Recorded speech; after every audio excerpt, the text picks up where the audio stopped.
I believe that we are privileged to be citizens of this great country. I believe that this is the greatest country in the history of humanity.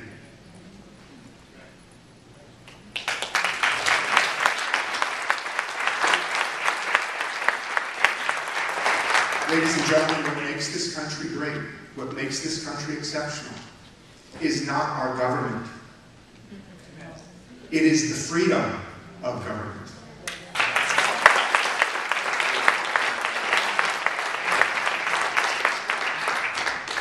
And I know that as I speak to you who are members of the Tea Party and believe in the Tea Party principles, that that is not lost on all of you.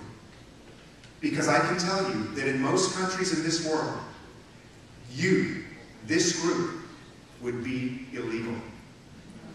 People who criticize the government are not allowed to speak. And I don't mind telling you that there are probably some in the government right now who believe you are illegal. We are spending ourselves into a liberty.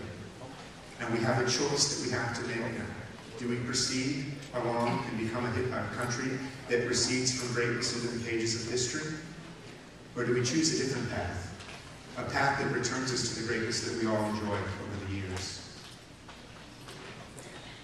Now, I know that you all have heard about the amount of money that we owe, and it is truly mind-boggling. The last number that I read said that this country is $14.1 trillion in debt. Now, I don't know if any of you are able to conceive of $1 trillion, because I certainly can't. I expect that if we were to stack $100 bills on pallets, $14 trillion would be more than we could put in this room. 40 cents of every dollar we spend today is borrowed. 40 cents of every dollar we spend today is borrowed. But let's go back for a minute to the $14 trillion, because I've done some simple math and I want to try to put this in perspective for you. Everyone probably remembers where the Super Bowl was played this year. Dallas, right? Dallas. And Dallas is, it has the largest Super Bowl, or the largest stadium that's ever been built. Texas Stadium, Jerry Jones built it, cost $1.3 billion. With the current amount of debt that we have, we could build 10,923 Texas stadiums. Let me put it a different way. If we started building the Texas stadiums every day, day after day, we could build Texas stadiums for 30 years into the future. Let me give you another number.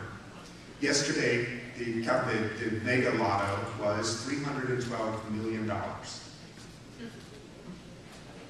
If you were to win the mega lotto 45,513 days in a row, you would be able to pay off $14.1 trillion, ladies and gentlemen. Arthur Laffer, who was Ronald Reagan's economist, said that the unfunded liabilities are even larger, and he expects that the grand amount of debt that this country has taken on through things like the orgy of spending of TARP and bailouts and all that other ill-considered expenditure totals $65.1 trillion. And I can give you one number that should just terrify you. $65.1 trillion divided up among every family, every household in this country equates to a debt of $557,000 apiece. 62% of the federal budget, 60 cents of every dollar the federal government gets is on autopilot and is already spent, ladies and gentlemen. By 2041, it is expected to be 76 cents of every dollar. Which means basically that everything that this country earns will go to spend, will go to entitlements. Everything else will be squeezed out of the picture. The last thing that we have to do after we rein in entitlements is grow the economy. Now, ladies and gentlemen, there are a number of people who will tell you that they're going to Washington to create jobs. I think we got a guy in Washington who said that. It doesn't work. It doesn't work. Hugo Chavez is the government to create jobs. Fidel Castro has a government that creates jobs. The Soviets tried it for about 40 years. It doesn't work.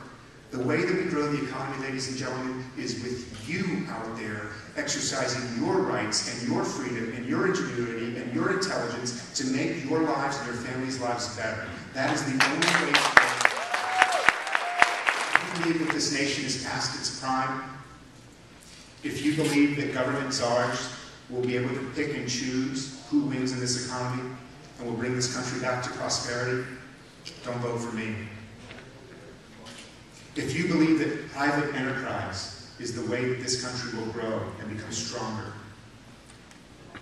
if you believe that a strong United States is a good thing for the world, if you believe that we just have plenty of government and we don't need any more, then I'm your guy.